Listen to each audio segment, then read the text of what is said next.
Pessoal, então, nós vamos dar continuidade aqui à programação, com a palestra agora, com a fala agora, na exposição do tema Eugênesis Confiável. Aí eu vou pegar também o currículo, né, para poder ler, porque também é grande.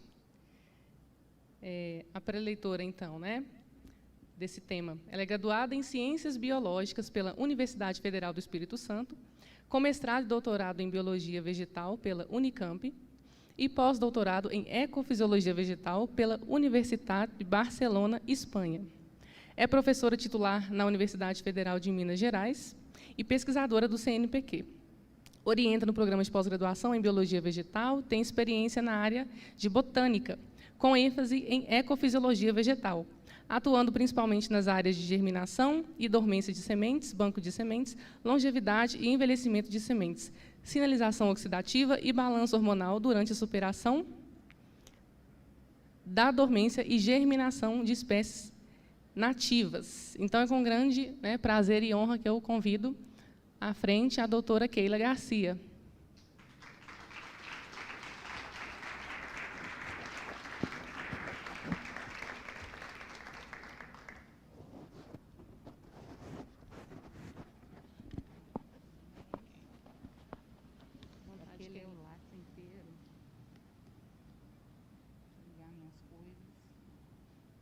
Fica à vontade, pode falar até 8, tem 55. Tá doido. Porque fica dentro do tempo. Tá bem. Vou pegar a Bíblia aqui. Vontade. Boa noite, irmãos. É um prazer estar aqui com vocês nessa noite. Eu começo agradecendo a Rose, né, e ao Nubel pelo convite de estar aqui nessa noite e a vocês dessa comunidade que aceitaram me receber aqui hoje. É um privilégio poder falar desse tema que me é tão assim caro, me é tão especial. Antes de iniciar a minha fala, eu quero passar um pequeno vídeo. É um vídeo de 2 minutos, um pouquinho mais talvez, e eu quero pedir que apaguem as luzes.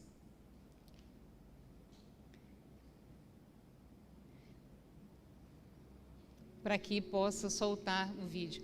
Antes, segura o som um pouquinho, pode começar a passar e a hora que eu terminar de ler, você solta o som, tá bem? Pode apagar. Não, aqui tem que ficar. Enquanto começa, então, como nós estamos partindo do pressuposto que somos cristãos, que adoramos o Deus de Abraão, Isaque e Jacó, eu quero ler o Salmo 19, que diz assim: os céus manifestam a glória de Deus e o firmamento anuncia a obra das suas mãos. Um dia faz declaração a outro dia, uma noite mostra sabedoria a outra noite.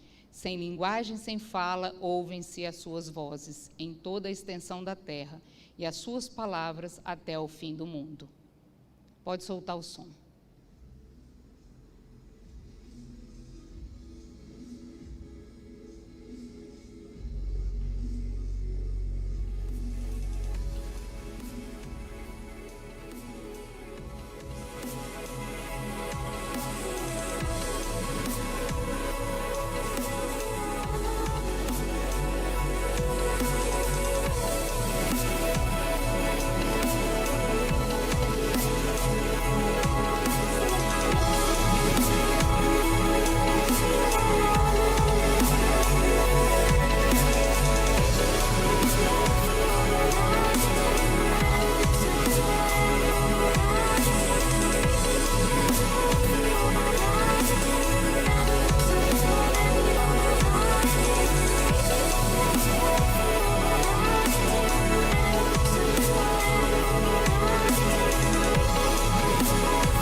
obrigada.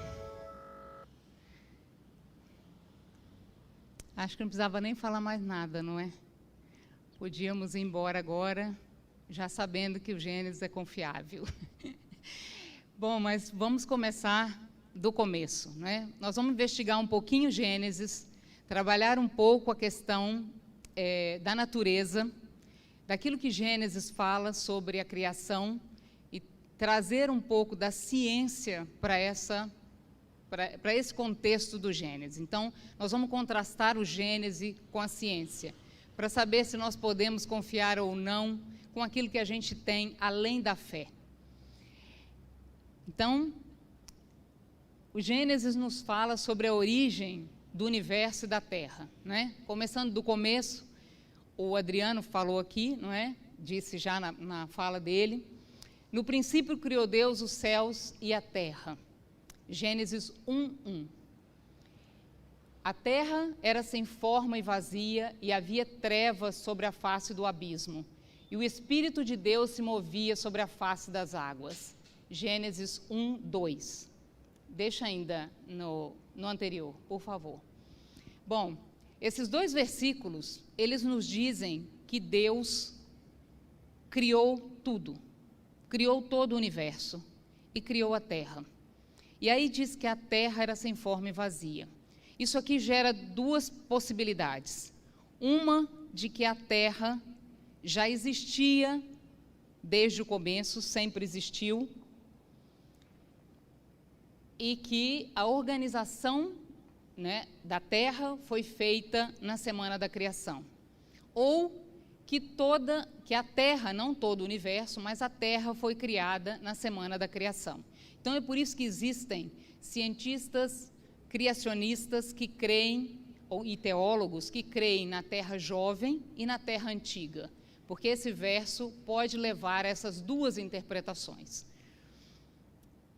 Logo depois, nós vamos tratar então um pouco do que a ciência diz sobre o universo. O Adriano tratou um pouco aqui da questão filosófica.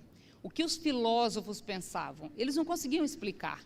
Então havia algo por trás daquilo. Nenhum desses filósofos pensava que isso tudo surgiu ao acaso, sem nenhuma interferência. Eles sempre se remetiam a algo anterior ao que nós vemos.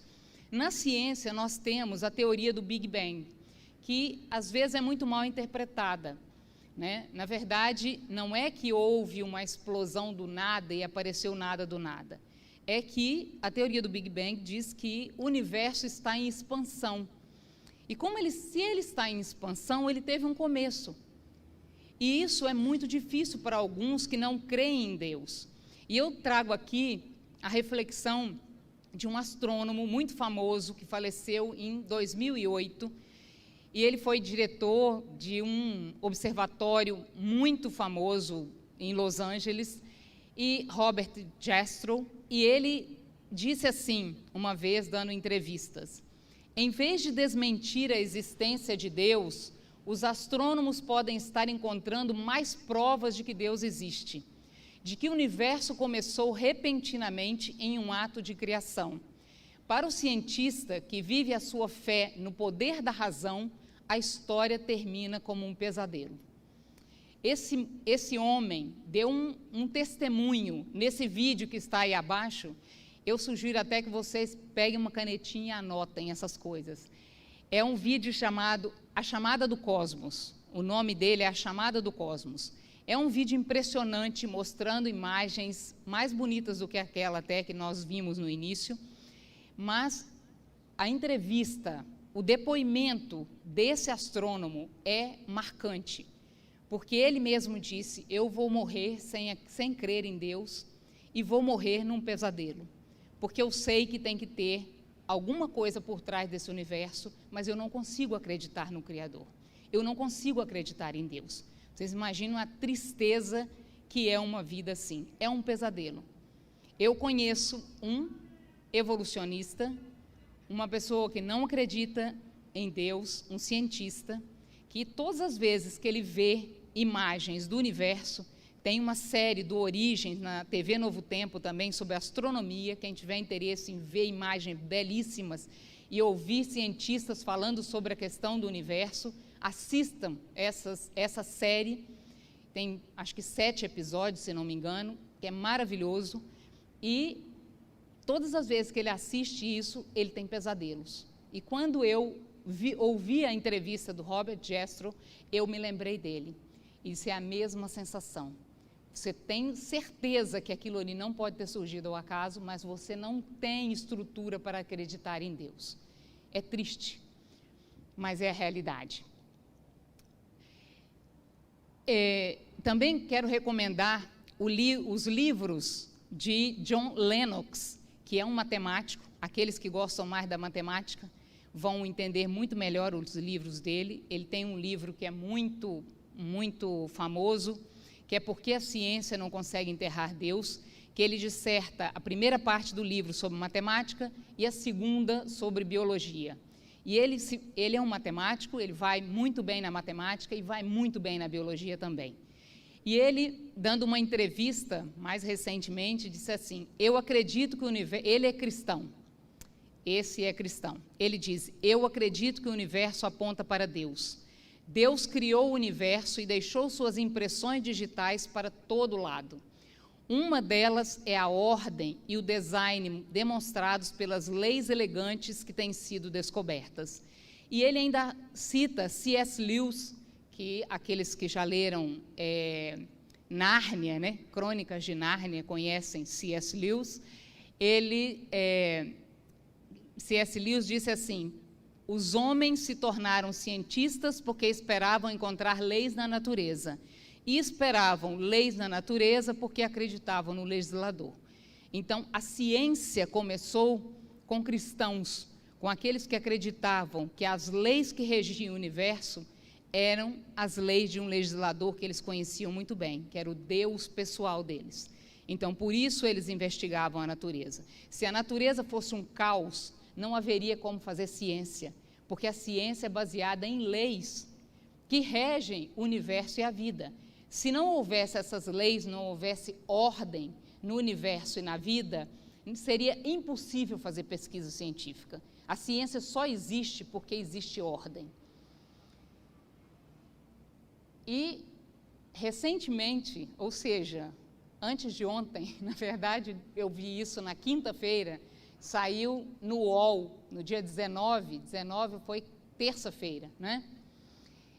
Um cientista de Harvard sugere que o universo foi criado em laboratório.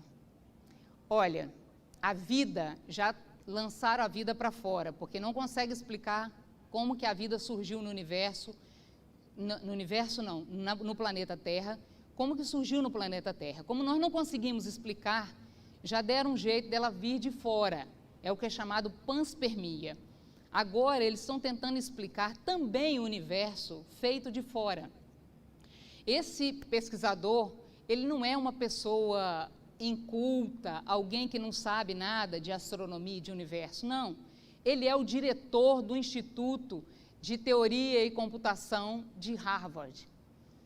Ele sabe muito de astronomia, de ciência, de computação. Então, como ele não consegue explicar como o universo surgiu ao acaso, ele jogou isso para fora. Ele crê, agora ele está dizendo, que uma civilização mais elevada que a nossa, que ele chamou de classe A, foi capaz de criar o universo a partir da energia quântica dentro de um laboratório. Nós não, nós somos classe C. Ele diz que nós somos classe C, então nós não temos ainda capacidade para fazer isso. Mas certamente uma civilização mais evoluída que a nossa conseguiu fazer o universo. Então eles já lançaram para fora da Terra também, né, para fora do próprio universo, a criação do universo, porque não querem crer num Criador, mas já viram que é impossível fazer isso sem ter um ser inteligente por trás, porque essa civilização classe A seguramente é mais inteligente do que nós, mas não pode ser o Criador, porque isso joga por terra as teorias, os paradigmas, aquilo que eles acreditam. São pessoas inteligentes. mas não conseguem acreditar em Deus. Também nós vemos em Gênesis, além da origem do universo e da Terra, a origem do que nós chamamos de ciclo circadiano. O que é o ciclo circadiano? É aquele processo que acontece durante o período de 24 horas. Esse ciclo que se repete a cada 24 horas, que é o tempo em que a Terra dá uma volta sobre o seu próprio eixo. Isso dura aproximadamente 24 horas, quase inevitavelmente 24 horas. E muitas coisas no planeta Terra estão relacionadas ao ciclo circadiano. Esse ciclo circadiano surgiu como? Quando nós lemos Gênesis 3 a 5, nós descobrimos, lá está escrito assim: e disse Deus, haja luz, e houve luz. E viu Deus que a luz era boa, e fez separação entre luz e trevas, e chamou Deus a luz dia e as trevas noite. E foi tarde e manhã o primeiro dia. A palavra dia, que foi usada nesse texto, né, é em hebraico, Yom. Yom, quando está seguido de um número, como no caso ali, o primeiro dia, é invariavelmente usado para um dia de 24 horas. Um dia de 24 horas. Então, nós não podemos utilizar esse texto como eras, como milhões de anos. É impossível, porque essa palavra quer dizer dia de 24 horas. É o que ainda se usa, né, no judaísmo. Os judeus comemoram, e a gente vê na televisão, o Yom Kippur, que é o dia do perdão, que na verdade é o dia da expiação, que a gente vê que acontecia no santuário, e que, né, aquele ritual todo que acontecia uma vez por ano. Então, o Yom Kippur é um dia do ano, o dia do perdão, um dia de 24 horas.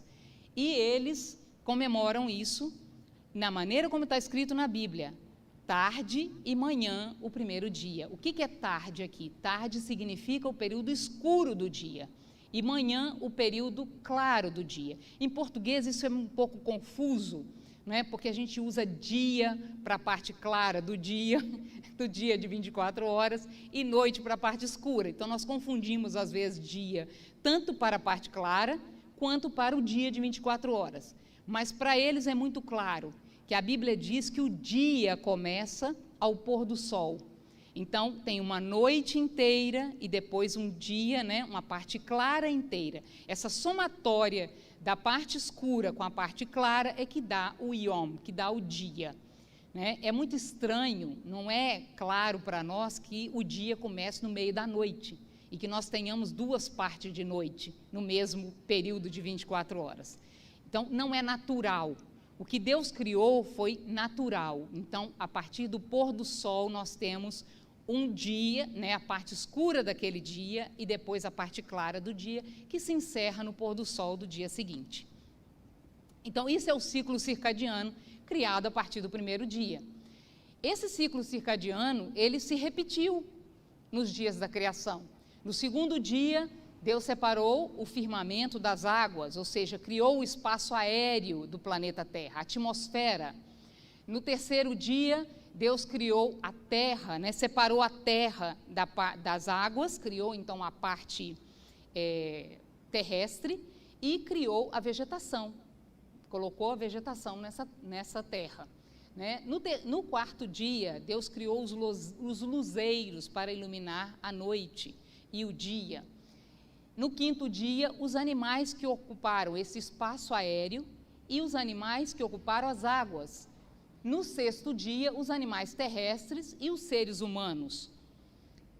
Pode passar o próximo. Então, o que nós vemos na descrição dos 6 dias da criação nada mais é do que a organização da Terra.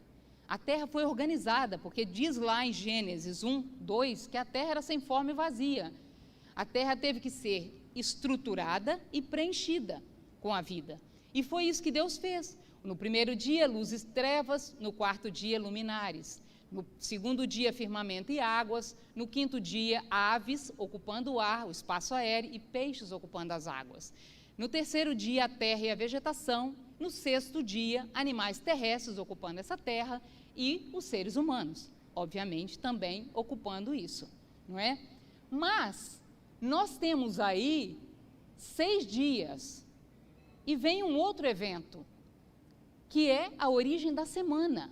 Até então, não tínhamos a semana. E o que foi que Deus fez para fechar a semana? E havendo Deus acabado no 7º dia a obra que fizera, descansou no 7º dia de toda a sua obra. E abençoou Deus o dia 7º e o santificou, porque nele descansou de toda a obra que com o Criador fizera. Não há nada no universo, nada no planeta Terra que caracterize a semana de 7 dias. Alguns pensam assim, não, é o ciclo lunar. Sim, as fases da Lua, 4 delas, né, porque são 8, 4 delas perfazem quase uma semana. Mas o ciclo lunar completo, ele tem aproximadamente 30 dias. Para ser mais exata, 29,5 dias. Então, não caracteriza a semana. E por que nós usamos a semana? Por que nós usamos 7 dias? Nós podíamos usar qualquer dia, qualquer tempo, qualquer número de dias. Podiam ser 10 dias, 8 dias, 9 dias, 15 dias. Não, nós usamos a semana. De onde vem a semana? Não há nada a não ser a Bíblia que diga o que é a semana e por que é a semana. E aí está, em Êxodo 16, 20, 26? Não enxergo muito bem daqui, mas está lá. Falando do maná, quando Deus deu ao povo de Israel a ordem de colher o maná, que ele estava ofertando para eles comerem no deserto, ele diz, 6 dias o colhereis, mas o 7º dia é o sábado. Nele não haverá maná. E logo em seguida, né, após isso, quando ele retirou o povo de Israel do Egito, da escravidão, ele deu os mandamentos. E um deles era esse. Ele diz, lembra-te. É interessante ele falar lembra-te, porque eles eram escravos. Escravo não pode ter um dia de adoração ao seu Deus ou um dia de descanso. Eles trabalhavam todos os dias. Eles não tinham isso.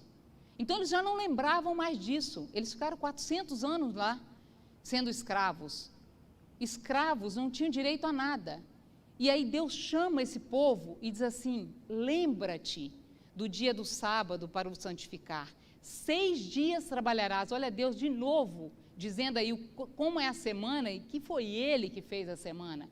6 dias trabalharás e farás toda a tua obra. Mas o 7º dia é o sábado do Senhor teu Deus. Não farás nenhuma obra. E ele diz, nem tu, nem teu filho, nem tua filha, nem teu servo, e vai dizendo, nem o estrangeiro. Por que ele diz que o sábado era para ser lembrado e não era para trabalhar? Porque em 6 dias fez o Senhor os céus e a terra, o mar e tudo que neles há. E ao 7º dia descansou. Portanto, abençoou o Senhor o dia do sábado e o santificou. Então, aqui ele deu o motivo pelo qual ele fez a semana. E por que ele separou esse dia específico, que é o sábado, para a adoração? É porque esse dia lembra que Deus é o Criador. E é por isso que nós estamos celebrando o sábado da criação, aqui, nesse evento. Porque o sábado é um memorial da criação. Ele remete ao Gênesis, porque é lá que está o Gênesis. O sábado não tem nada a ver com os judeus, o sábado está no Gênesis, ele foi feito para a humanidade. E também, nós vemos que ele sempre foi reforçado para lembrar que Deus nos tirou da escravidão do pecado.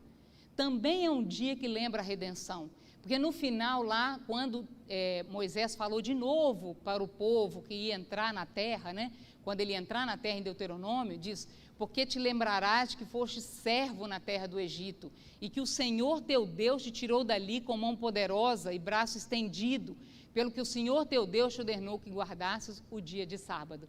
Então tem uma relação grande em largar o pecado, em lembrar que Deus é o Criador, que Deus é o Redentor. Essa é a importância da semana, desse dia na semana. Também no Gênesis está a origem da humanidade. Né? Em Gênesis 1, 26, 27, está lá: e disse Deus, façamos o homem à nossa imagem, conforme a nossa semelhança. E criou Deus o homem à sua imagem, a imagem de Deus o criou. Ressaltei ali, homem e mulher os criou. É isso que a Bíblia diz. Porque homem e mulher juntos formam a imagem de Deus. Não é nem o homem, nem a mulher. Os dois juntos é que fazem, com suas diferenças, com suas peculiaridades, é que formam a imagem de Deus.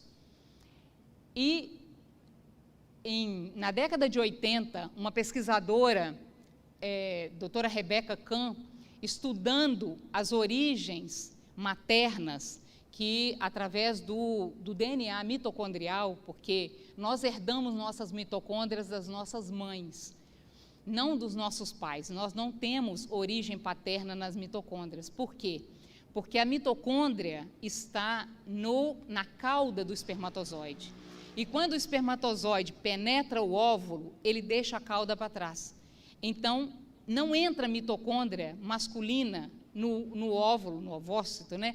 E o feto, né, o que é gerado, né, daquele encontro dessas duas células, não tem mitocôndria masculina. E só tem mitocôndria feminina. Então, nós podemos, através do DNA mitocondrial, rastrear nossas origens maternas. E ela, nesse estudo que ela fez com todas as etnias do planeta, né, com 5 continentes, ela verificou que havia uma origem única que chegava numa mulher. E ela deu o nome de Eva mitocondrial. É interessante que não acreditam na Bíblia, mas usam todos os termos da Bíblia. É a Eva mitocondrial, então seria a mulher que deu origem a toda a humanidade. E talvez não seja possível vocês lerem, né? Mas eu vou tentar traduzir aqui de uma maneira mais rápida, que eu também não consigo ver mais o relógio ali. Alguém me controle, por favor, que eu não enxergo lá mais.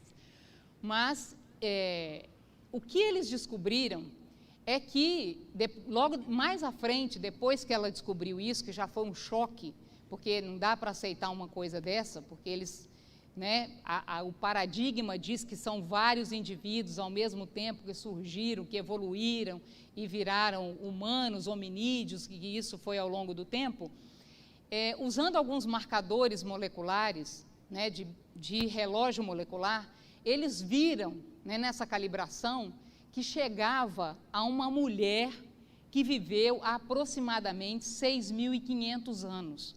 Primeiro era de 100 mil a 200 mil anos, mas eles começaram a ver que as mutações eram muito mais rápidas do que eles tinham previsto antes. E aí chegaram a essa datação, mas olha o que eles dizem ali. Usando, né, esses marcadores, nós chegamos a um DNA mitocondrial de somente 6.500 anos atrás. Claramente incompatível com a idade conhecida de humanos modernos. Então, ou seja, isso estava em choque com a teoria da evolução. Isso está em choque com os 14 bilhões de anos, com os 4 milhões de anos, com os 10, 100 milhões. Não tem jeito de encaixar. Mas é isso que está dando, é isso que a ciência está mostrando. Mas não dá para falar isso, não é? Próximo, por favor. Depois fizeram uma outra calibração e eles, ali está escrito calibrando o relógio mitocondrial, né? E eles dizem isso, usando o novo relógio, nós teríamos aproximadamente 6.000 anos. Mas isso é incompatível com o paradigma. Então, não é possível afirmar isso para a comunidade científica. Isso está publicado, mas se vocês virem o que eles falam, por favor, passe o próximo. Ele fala assim, olha, ele não fala isso, que eu já vou passar para o masculino agora. Mas eles dizem assim, isso é incompatível. Há algum erro. Eu li essa semana uma crítica de uma pesquisadora brasileira fazendo crítica a um trabalho parecido com esse, e ela diz assim, eu não sei nem para que eles fizeram isso, não dá para entender a metodologia, isso claramente tem erro, isso está errado, mas é isso que está mostrando. Mas eu não posso aceitar, porque se eu aceitar uma coisa dessa, vai por água abaixo todo o paradigma. mas há informações. E eu quero sugerir para vocês assistir vídeos de uma pesquisadora chamada Rogéria Ventura. Doutora Rogéria Ventura, vocês coloquem lá, Eva mitocondrial, vocês vão achar várias palestras dela. Ela é uma cientista forense e ela é ótima, ela explica com uma clareza, essa não é minha área, ela explica com uma clareza impressionante a desonestidade que há por trás desses dados. Então, como não dá para fazer pela mitocôndria o rastreamento masculino, o que tem que ser feito para rastrear o masculino? Mulheres, vocês sabem disso, né? Mulheres são cromossomos XX e homens cromossomos XY. Então, a maneira fácil de a gente ver a paternidade é através do cromossoma Y, mas os homens só passam o cromossoma Y para os filhos homens. Então, a gente consegue rastrear a linhagem masculina completa. Lá a gente via a linhagem humana toda através de uma mulher, porque a mulher passa para os filhos homens e mulheres as mitocôndrias. Mas no caso do Y, ele é passado só para os homens. Então a gente consegue ver a linhagem masculina ao longo do tempo. E então esse trabalho, né, mostrou que evolução humana e cromossomo Y, eles chamam de Adão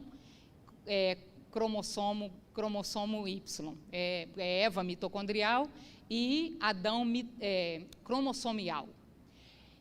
Eles dizem lá que essa baixa sequência, diversidade de sequência, indica um ancestral comum de cromossomos Y vivendo relativamente recentemente, em consenso com as estimativas do tempo mais recente do ancestral comum que foi visto pela mitocôndria. Então, o que nós chegamos aqui? Passa o próximo, por favor, para eu ver se tem. E é isso mesmo. Aí eles dizem que tem, então, um ancestral comum, masculino também, né? E que, chegando e indo para trás, até o masculino foi um pouquinho mais para trás. Né? O último que saiu foi mais ou menos 10 mil anos. Mas essas coisas, né, eles têm mesmo uma variação. Não dá para saber exatamente quanto foi.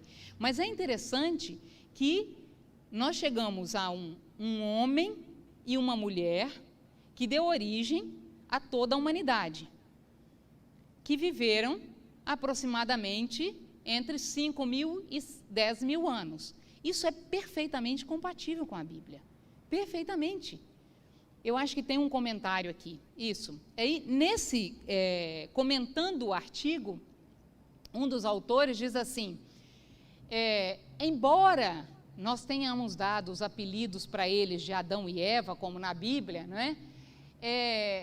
É extremamente improvável que macho e fêmea, né, esse macho e essa fêmea ancestrais, sejam exatamente contemporâneos. Ou seja, eles não viveram na mesma época e nem viveram no mesmo lugar. E ele diz ainda que, obviamente, que esses que encontraram, eles são, para muitos descendentes, a maioria, todos que eles investigaram, né? Mas certamente que muitos de nós que não fomos investigados, não participamos daquela pesquisa, somos descendentes de outras mulheres e outros homens que viveram na mesma época. É isso que eles estão tentando dizer aqui. Esses dois indivíduos, olhem só a interpretação. Esses dois indivíduos simplesmente tiveram a boa, né, foram afortunados de ter o sucesso, né, em passar as suas porções específicas, as porções específicas do seu DNA. Então, o que ele está querendo dizer aqui? Ora, nós descobrimos um homem e uma mulher que viveram nesse período, mas, obviamente, que de 10 mil anos para 5 mil anos, eles não foram contemporâneos. Esses dois aí foram afortunados de passar os seus genes para essas gerações que nós vimos aqui, mas, obviamente, que eles não passaram para todos. Alguém que nós não investigamos veio de outro. Então, vocês entendem como que é a interpretação dos dados?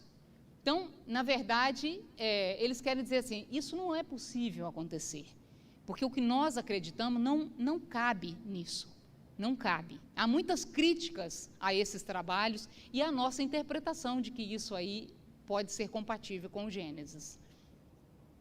Então, sobre a origem da humanidade, é isso que tem. Então, eu sugiro para vocês que leiam mais coisas, que investiguem, que vão atrás, porque não dá tempo da gente falar tudo aqui, né? O tempo é muito pequeno, porque teríamos que investigar muitas coisas. Um outro aspecto do Gênesis que eu quero discutir aqui com vocês nessa noite é a questão das gerações e longevidade. O que a Bíblia diz e o que nós temos na ciência hoje, né?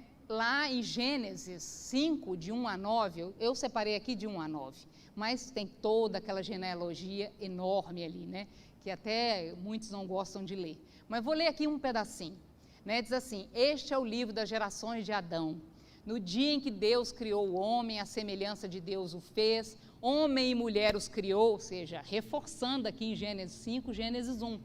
Homem e mulher os criou, os abençoou, e chamou o seu nome de Adão no dia em que foram criados, porque a genealogia só dá a descendência masculina, né? Então, a gente não tem aqui Eva, mas nós vamos seguir o Adão. E Adão viveu 130 anos e gerou um filho, a sua semelhança, conforme sua imagem, igual a Deus, né? Deus nos fez criadores também, né? Procriadores, na verdade. E pôs o nome de Sete, e assim sucessivamente, foi falando, e Sete viveu tanto, e Adão viveu 930 anos e morreu, e viveu Enos 90 anos e gerou Cainã, e Sete viveu, e assim foi falando. Sete viveu 912 anos, vocês veem que era uma coisa assim, impossível de pensar, né? Quase 1000 anos viveu Adão. É muita coisa, né? Porque a humanidade hoje vive tão pouco. Mas a gente tem também um verso, né? Passa o próximo, por favor, Davi, que fala sobre longevidade na Bíblia. E diz assim, está escrito Gênesis 1:9 ali, mas não, 5, 1 a 9, mas não é não. É quando fala com Noé, né? Deus fala com Noé e diz assim, eu não sei qual que é o verso direitinho aqui. Então disse o Senhor, não contenderá o meu espírito para sempre com o homem, porque ele também é carne, porém os seus dias serão 120 anos. Isso era uma coisa que perturbava os pesquisadores. Há muitos anos já perturbava isso. Por que isso está escrito na Bíblia 120 anos? A gente viu que depois do dilúvio, né, eles passaram a viver muito menos. Mas esses 120 anos, de onde que Deus tirou isso? De onde veio isso? Porque há pessoas que vivem mais, há pessoas que vivem menos, hoje muito menos, não é? Mas saiu uma pesquisa nova, deixa eu ver aqui quando foi. Isso saiu na revista Exame, reportando uma pesquisa que foi feita esse ano, 30/5/2021. E a reportagem diz assim, humanos podem viver entre 120 e 150 anos. O estudo diz, pesquisadores estimaram por quanto tempo o corpo humano aguenta envelhecer, desconsiderando doenças ou outros estressores. Não dá para pensar que não tem estressor nenhum. Pode passar o próximo. Esse é o trabalho. Uma análise longitudinal de marcadores sanguíneos mostra perda progressiva da resiliência e predição de limite de vida humana. Para falar a verdade, os cálculos dão 120 anos. Mas eles têm uma margem, e eles ficam na margem de 120 e 150. Gente, isso é mais uma prova de que o Gênesis pode ser estar na nossa confiança. Isso tem provado que nós não podemos viver mais, olha, desconsiderando doenças, desconsiderando qualquer fator estressor. Nós não conseguimos passar dos 120 anos que Deus disse que seria.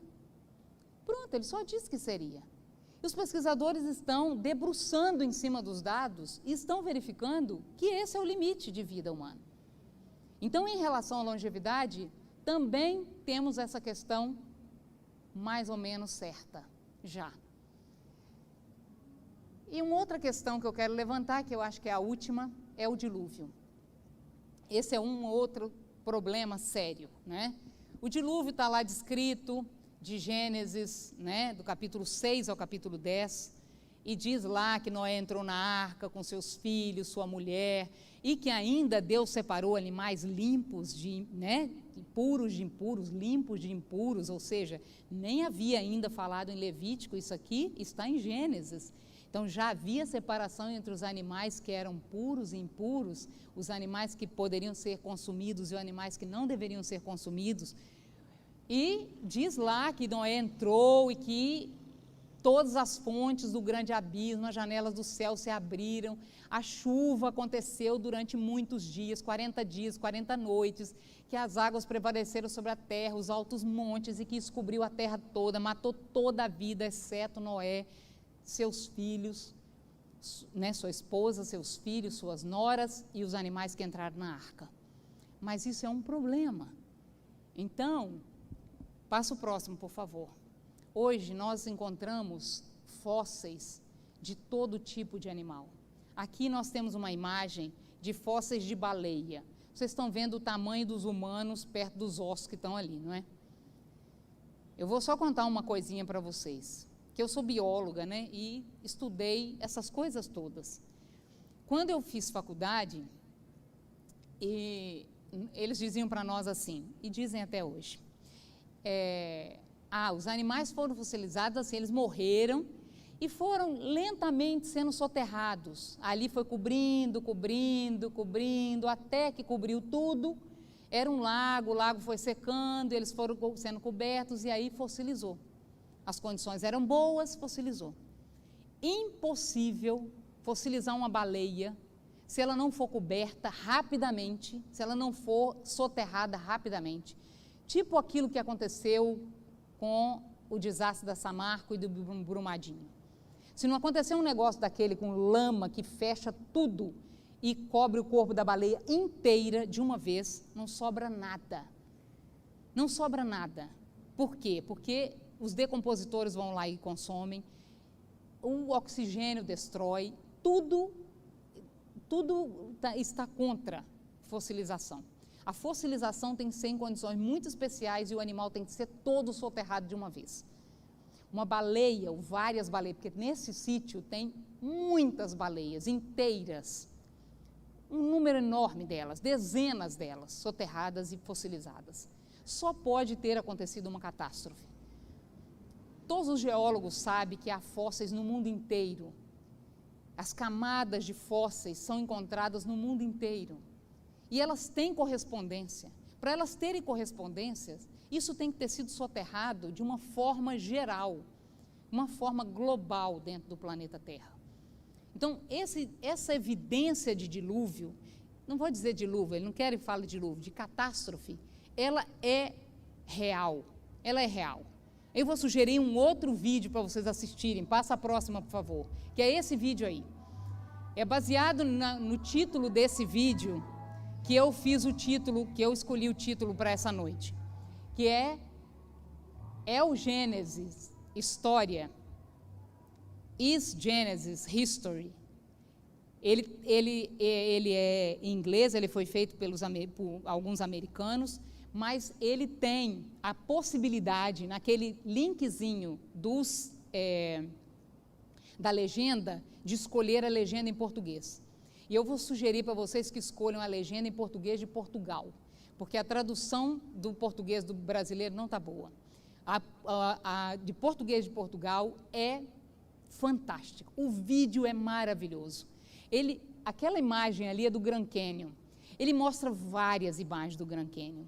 É espetacular. E ele faz entrevistas com cientistas criacionistas fantásticos. Ele fala com biólogos, ele fala com geólogos, ele fala com todos os tipos que vocês imaginarem, astrônomos. Ele é 1h40, mas é maravilhoso. Para os jovens, para os adultos, para aqueles que têm filhos, é impressionante. Se vocês jogarem lá, Gênesis é a história, já vai aparecer. Está o link ali, mas está. Aquela imagem que está ali, mais à direita de vocês, é uma imagem de um caso que eles levantam nesse vídeo, que é o do Monte Santa Helena, cujo vulcão, o vulcão teve a erupção em 1980, e eles verificaram a formação de paredões como aquele que está ali, em poucos dias, em poucos meses. Então, eles levantam nesse vídeo que a formação do Grand Canyon pode ter acontecido naquele 1 ano de dilúvio, naquela catástrofe. Não é impossível, não é impossível. O problema é a datação que aquelas rochas têm. Então, é um problema ajustar a datação que alguns cientistas fazem daquela rocha com o tempo curto. Mas eles explicam lá de uma forma maravilhosa. Esse vídeo é imperdível, né? Vocês precisam assistir. É uma comprovação. Ah, não, ainda faltava a linguagem, o pós-dilúvio. Tá? Então, acho que isso é o último ponto do Gênesis que eu quero levantar aqui com vocês nessa noite. Né? Lá depois do Gênesis, lá depois do dilúvio, nós sabemos que os filhos de Noé procriaram, não é? E nasceu uma nova geração, uma geração que viu, que sabia daquele dilúvio e que queria fazer alguma coisa contra, né? Queria se superar. E aí Deus viu aquilo e disse o Senhor: eis que o povo é um e todos têm a mesma língua. Porquanto, aí Deus foi lá, né? E confundiu as línguas para que eles não se entendessem, e diz ali, porquanto ali confundiu o Senhor a língua de toda a terra, e dali os espalhou o Senhor sobre a face de toda a terra. Então, aqueles estudos com a Eva mitocondrial e o Adão Y dizem que esse casal viveu nesse período aí entre 5 e 10 mil anos, no nordeste da África. Então, eles eram do nordeste da África, exatamente onde está o Tigre e Eufrates. Ou seja, é assim, é de arrepiar para um criacionista, porque eles são dali. Sempre a gente já ouvia falar que a humanidade, o berço da humanidade está na África, mas eles diziam que era no sul da África. Agora, esses testes têm mostrado que é no nordeste da África, está muito mais perto ali do Mediterrâneo, da Mesopotâmia, não está lá embaixo, está ali naquela região. Então, é onde nós imaginamos que estava o Éden. Tá? Mas, dali, essas pessoas se dispersaram para o mundo, dispersaram pela face da terra. Não é? Houve uma dispersão. E essa coisa da linguagem é uma coisa bem intrigante para os cientistas. Passa o próximo slide, por favor, Davi. Por que a origem da linguagem ainda é uma incógnita para a ciência? Entretanto, eles têm feito muitos estudos. E eles dizem assim, primeiro quero ler 2 citações que eu penso que fecha a questão. 2 evolucionistas, tá? Eles dizem assim, doutora Meg Talerman, da Universidade de Newcastle, na Inglaterra. Só os seres humanos usam a linguagem verbal, algo que nos torna únicos entre todos os animais. Somos únicos, apesar de que eles querem que nós sejamos um deles só. Mas eles mesmos reconhecem que nós somos únicos. Depois, um antropólogo, professor de evolução humana, na Universidade de Cambridge, o Robert Foley, ele diz assim, a língua no sentido da linguagem, né? É uma das complexas características que nos tornam humanos. Ou seja, há mais de uma característica complexa, que ele diz, é uma das características complexas. Se é complexo, tem que ter vindo de um planejamento, de um projeto. E só os humanos têm. Só nós conseguimos fazer isso. Isso nos capacita não só a conversar uns com os outros, mas também a registrar coisas, a perceber o passado, o presente e o futuro, que os outros animais não têm capacidade de fazer. Então, isso nos torna únicos. Mas eles dizem lá assim, ó, se alguém falar para você que de línguas antigas, você vai pensar no idioma babilônico ou egípcio antigo. Essas línguas são fundamentalmente iguais às suas versões modernas, embora sejam consideradas línguas antigas com 6 mil anos de existência. Olha os 6 mil anos aparecendo de novo aqui. Aí eles dizem assim, concluindo, também é possível que, apesar da diversidade de idiomas que existem no mundo, todos descendam de um antepassado comum. Olha o Babel aí, olha o pré-Babel aí. O próximo, por favor. Mais 3 livros que eu vou sugerir para vocês. Hoje é só sugestão para vocês ficarem o resto do ano e o ano que vem lendo, vendo vídeo e lendo coisas. Porque é só assim que a gente aprende. Não adianta assistir palestra, né? Você tem que gastar um tempo para... Aqui é só para abrir o horizonte de vocês. Não é para dar todas as informações. Esse livro é da Sociedade Criacionista, Depois do Dilúvio. É a história antiga da Europa, retrocedendo ao dilúvio bíblico. Nossa, é um inglês, o autor, é fantástico o livro, é maravilhoso. Ele faz um pedigree da Europa e mostra os 3 filhos de Noé, para onde que eles foram, como é que foi. Não, é impressionante. Ele vai nas dinastias, nos reinados, na monarquia, ele volta lá atrás. É impressionante. Depois tem um que é de um chinês, ele até tem dado algumas entrevistas no Brasil, eu não sei se ele ainda está no Brasil, mas ele estava no Brasil, não consigo ler agora o nome dele daqui, tá? Mas o livro, não tem o livro em português, infelizmente, eu acho que não. É A Fé de Nossos Pais.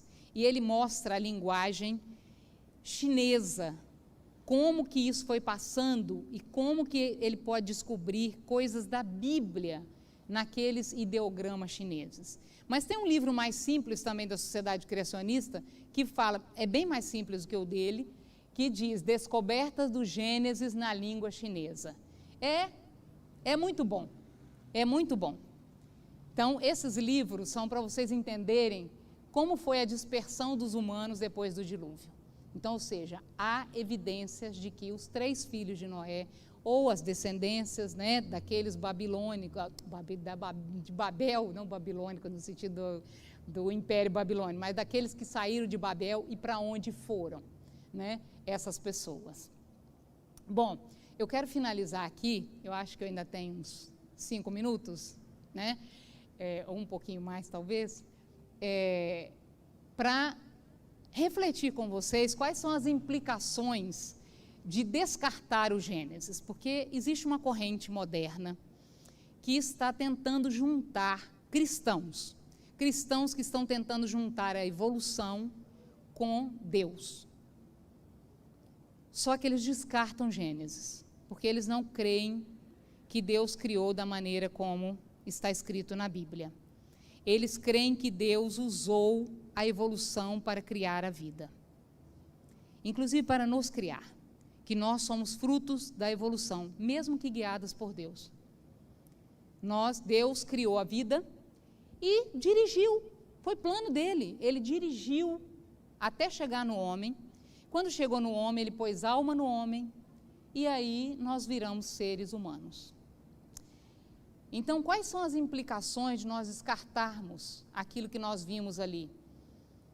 A criação, os 6 dias da criação, o sábado, a semana, o ciclo circadiano, a imagem de Deus. Porque se nós, o dilúvio, eles descartam tudo, tudo. Creem na evolução, a evolução seguida de morte, aquela evolução que foi de matança mesmo, seleção natural, que é hoje como é hoje. Ou seja, um Deus terrível, que para chegar em nós teve muita morte, teve muita desgraça. Então, ou seja, descartando o Gênesis, pelo menos os 11 primeiros capítulos do Gênesis, porque aí não dá para juntar geologia, biologia, então descarta. Descartando o Gênesis, nós descartamos Gênesis 3. Gênesis 3 é que nos conta, Gênesis 1 e 2 contam a nossa origem. Como Deus nos criou, como formou Adão, como formou Eva, como eles começaram, como eles são, a imagem de Deus, como ele, né, criou toda a fino ajuste para que nós pudéssemos viver nessa terra, como criou o sábado para relembrar a criação e ser o dia de adoração a Ele. E em Gênesis 3 nós vemos como se instalou o pecado.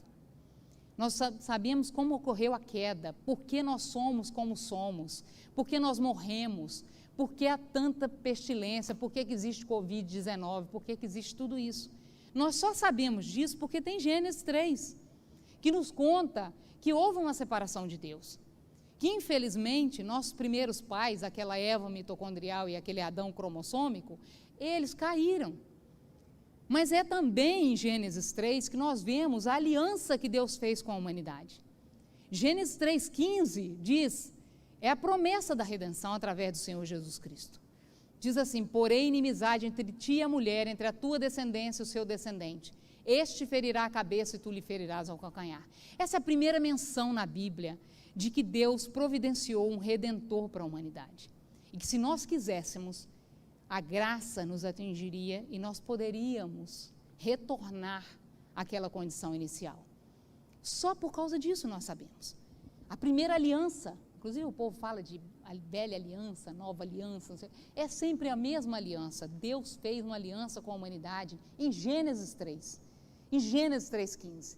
Nós não saberemos disso se nós jogarmos fora.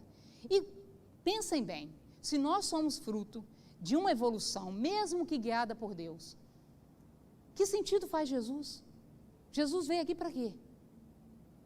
Se nós não somos a imagem de Deus, nós não pecamos, não existe pecado, não existe nada que nos separa de Deus, quer dizer, não existe ligação nem separação.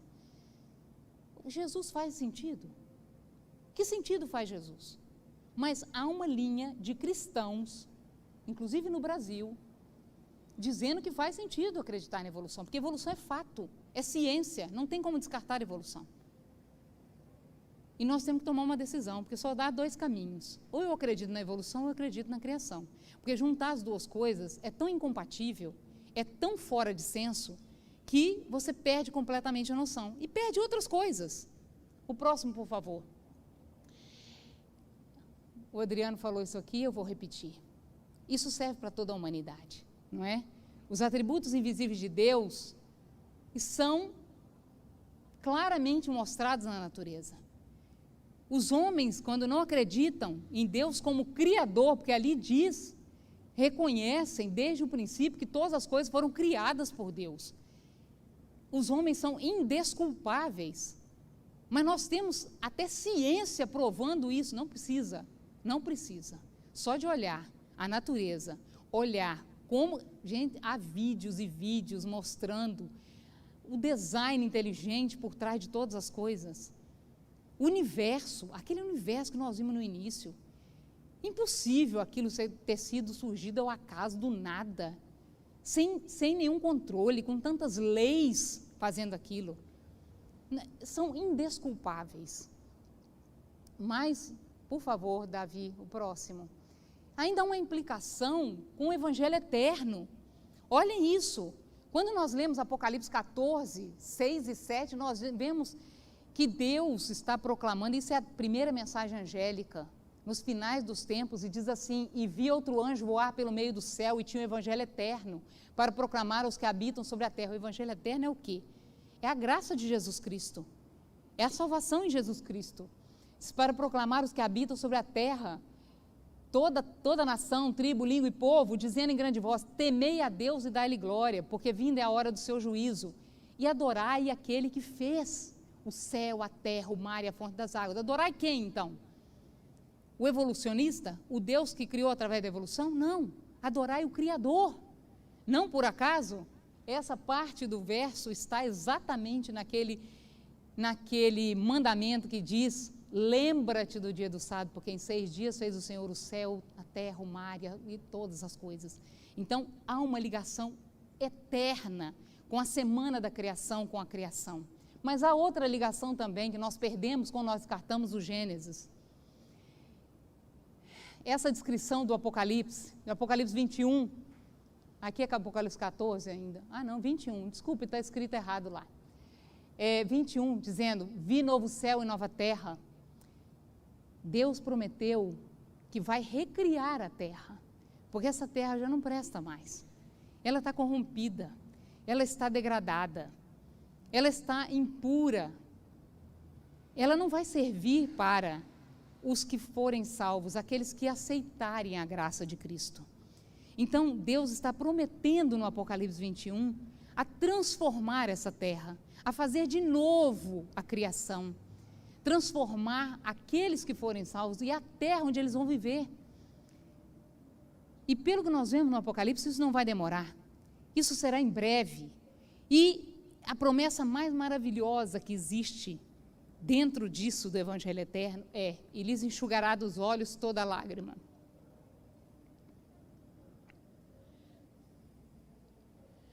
Não é performance, tá? Por acaso é lágrima. E a morte já não existirá.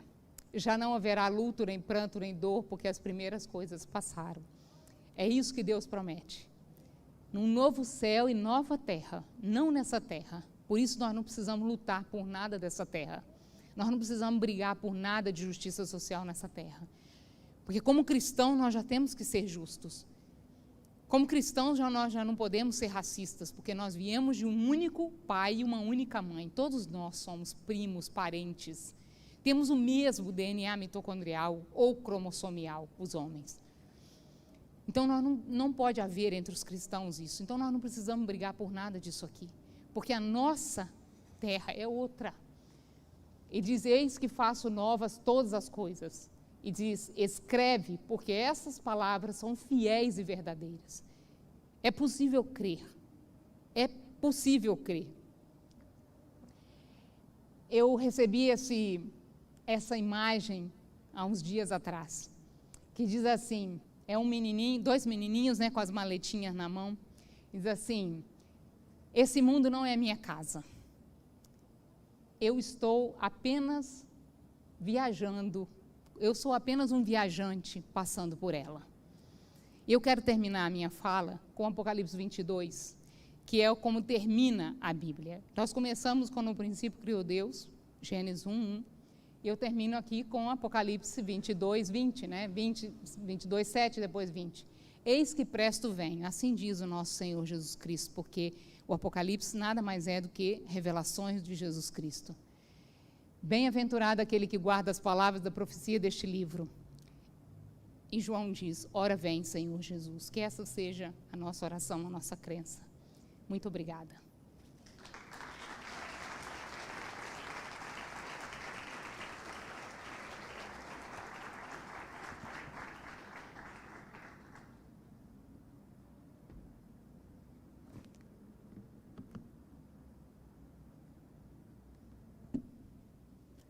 Sem palavras. Alguém tem alguma pergunta? Tem umas perguntas. Obrigada. Primeiramente, obrigada, Keila. Primeira pergunta. Aproximadamente quantos anos a Terra possui? Aí tem uma outra aqui. Deixa você responder essa primeiro, depois eu faço a outra. É fácil responder, não sei. Não sei. É aquilo que eu disse, há 2 vertentes. Alguns acreditam que a idade da Terra é a mesma da vida na Terra. Ou seja, seria pela genealogia, porque a gente faz pelas genealogias, né? Somando as gerações e contando as idades, né? Aproximadamente 6.000 anos. Mas se a Terra foi criada junto com o universo no início e ela só foi estruturada para receber a vida naquele período ali que está descrito em Gênesis, né, a partir de Gênesis 3 em diante, aí ela pode ter qualquer idade, né, não tem jeito. As datações que são feitas pelo pessoal da evolução fala de 4 bilhões de anos, mas aí, né, a gente não sabe. As rochas podem ser mesmo antigas, mas isso é impossível saber, né? Acho que só quando a gente estiver lá na Nova Terra nós vamos saber dessas coisas. Que tem uma diferença aí da idade da Terra e a vida, né? O surgimento da vida. Pode ter, né? e pode não ter. Muito bom. A segunda aqui. Há a possibilidade de cada dia do Gênesis da Bíblia não ser exatamente igual a como contamos o dia de 24 horas atualmente? Não, se nós respeitarmos a linguagem e o texto bíblico, nós vamos entender, com aquilo que eu expliquei, que o dia que está escrito ali é Yom. Yom, seguido de número, é sempre para um dia de 24 horas. E é por isso que os judeus ainda respeitam o Yom Kippur. Yom Kippur quer dizer dia do perdão. E é um dia de 24 horas, né? Então, e se a gente for estudar na linguagem lá, nos contextos históricos, está contando uma história, é um dia de 24 horas. E se nós quisermos transformar para ajeitar com a evolução, cada dia, milhões de anos, ou 1 milhão de anos, seja lá o que for, nós deturpamos completamente, porque as plantas, por exemplo, estão lá no 3º dia, e o sol só vai aparecer no 4º dia, milhões de anos depois, e as plantas precisam do sol para fazer fotossíntese. As plantas já teriam morrido há muito tempo, quando chegasse o sol, que é o que as plantas usam para fazer fotossíntese. Então, há coisas muito incompatíveis. Agora, até os evolucionistas ficam impressionados com a ordem da criação, aquela ordem de colocação das coisas, porque segue é uma coisa tão perfeita, inclusive fala das águas, fala do ar, fala de tudo. Então, eles ficam impressionados com a simplicidade do texto, e apesar da simplicidade do texto ser uma ordem muito lógica. Então, as coisas de Deus têm muita lógica. O universo tem muita lógica. Se vocês lerem aquele livro do John Lennox, ele tem também várias palestras que tem, a maioria não tem legenda em português, mas muitas têm. Então, assim, vale a pena. É um cientista que tem um conhecimento, e é um cristão tão fervoroso, com tanta bagagem, que vale a pena ir atrás dessas coisas, porque você vê que a pessoa vive aquilo. É um cristianismo vivo na pessoa. E ele usa a ciência, ele usa todo o conhecimento dele da matemática para falar do amor de Deus, para falar da grandiosidade, da majestade do universo. Temos mais alguma? É isso mesmo. Pode. Deixa eu ir lá.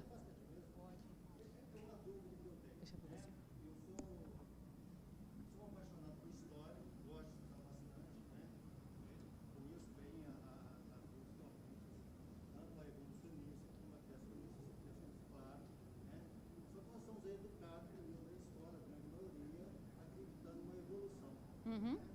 A evolução bem explicada, né? Tem todo um contexto. Hoje em dia, alguns mitos são desmentidos com o avanço da tecnologia dos estudos. Quando eu começo a estudar o Gênesis, hoje eu acredito, né? Tem Jesus na minha vida, então eu sou da fé seminária cristiana. Mas algumas coisas ficam assim sem resposta para a gente conseguir entender o contexto, né? Quando você vai fazer uma crítica, por exemplo, no evolucionismo, você começa a entender os conceitos de evolução, por exemplo, a evolução do homem, né? Por que parou? Por que essa evolução parou? Segundo eles, temos que surgir de um primata, viemos evoluindo, até chegou naquele ponto e de repente nós paramos, né? Mas tem um detalhe que eu consigo achar resposta para encaixar nisso, né? Eu tenho uma concepção talvez seja uma absurda, né? É a questão dos dinossauros e a questão da era glacial, né? Quando eu não quero acreditar nisso, tem fósseis pela Terra toda, a senhora mesmo falou, dessa questão das baleias, está ali fossilizada, comprovando com a avalanche aconteceu, se a Terra encheu de água, claro que muita coisa caiu, sedimentação, isso aí comprova uma possibilidade de ter feito essa fossilização. Eu te perguntaria, como é que nós cristãos podemos conciliar essa questão do dinossauro da era glacial? Para onde você responder? Oh. Ou até assim, via tempo, tá?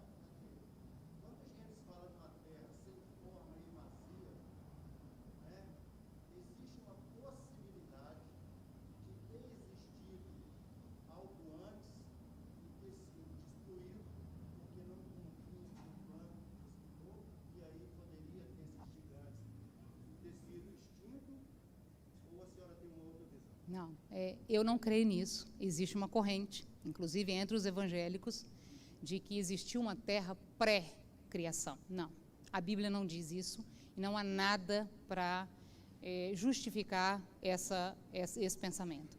É perfeitamente compatível crer que os dinossauros, a maioria deles, não entrou na arca, e que eles foram fossilizados, eles foram destruídos no dilúvio. Alguns representantes menores entraram na arca, tá? E naquele tempo havia mesmo gigantes, não só animais, mas humanos também. Eles eram maiores do que hoje, né? Não sei se naquele tempo do dilúvio já havia passado 2000 anos, muita corrupção, muita maldade, se eles já tinham diminuído um pouco. Há fósseis não, há esqueletos de gigantes, tá? Há esqueletos de gigantes. Dr. Rodrigo Silva, que faz palestra de arqueologia, ele fala sobre isso. Humanos gigantes. Todos os animais eram maiores do que hoje. Os pinguins eram do meu tamanho, para vocês terem uma ideia. Os fósseis de pinguim são enormes. E havia os mamíferos eram maiores, tudo era maior. Depois do dilúvio, que o homem passou a ter 120 anos, todos os animais sofreram isso. Todos os animais ficaram menores. Todos. Então, é perfeitamente compatível que os dinossauros tenham sido fossilizados, tenham sido destruídos com o dilúvio. Além dos dinossauros, você falou alguma outra coisa? A era glacial. Eu nunca tinha ouvido falar sobre, assim, uma explicação. Aquele vídeo que fala do Gênesis, o Gênesis História, ele dá uma explicação para isso. Ele diz que depois do dilúvio, as condições da Terra permitiram que praticamente todo o hemisfério norte ficasse congelado durante um período. E isso mas não é eras, milhões de anos. Ficou congelado um período e aquilo é registrado no registro das camadas geológicas. Mas, como as camadas geológicas, nós, como criacionistas, cremos que elas são rápidas, a era glacial também é rápida, mas ele explica por que as correntes e como que aquilo não tinha vegetação, e a distribuição das águas foi completamente alterada, das terras, tudo alterado, e que isso gerou a era glacial.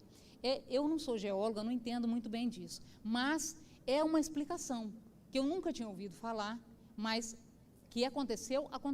Que existiu dinossauro, que eles foram criados junto conosco naquela semana da criação também.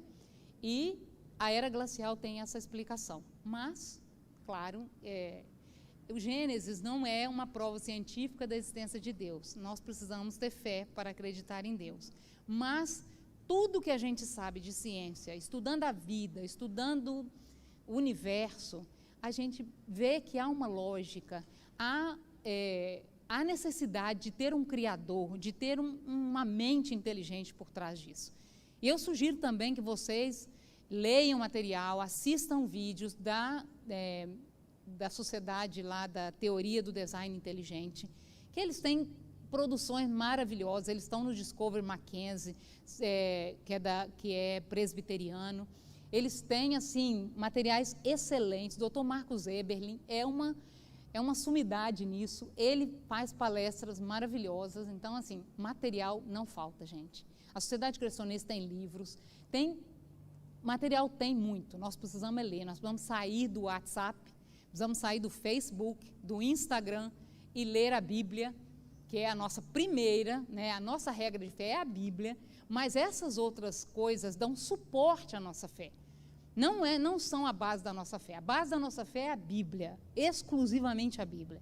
Se eu ler a Bíblia, é suficiente para ter minha comunhão com Deus e crer em Deus e ser salva através da graça de Jesus Cristo. Não há mais nada, é só a Bíblia. Mas essas coisas são informações que nos apoiam a nossa fé, nos dão... E são coisas lindas de ver, não é só para você aumentar a sua fé. Isso faz bem aos olhos, faz bem à mente. Nós estamos alimentando a mente com coisas boas, não ficar vendo coisas ruins e coisas que, né, coisas que não engrandecem a majestade do Deus do universo. Não temos mais perguntas, então eu quero agradecer mais uma vez a oportunidade que vocês me deram, ter aberto a igreja. Estou à disposição, se alguém quiser conversar, ou, né, trocar mensagens, saber as coisas, aquilo que eu sei eu posso compartilhar, né? Muito obrigada.